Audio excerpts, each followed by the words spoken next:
1800年代、フランスの英雄ナポレオン・ボナパルト。勇猛果敢な彼には意外な天敵がいました。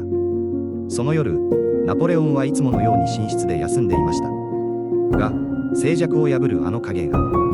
そう、忍び込んだのは一匹の猫。その目は暗闇で光り、気配を感じ取ったナポレオンは、普段は冷静沈着な彼も、この時ばかりは別。恐怖に包まれ、叫び声を上げたと言われています。猫が近づくたびに、ナポレオンは後ずさり。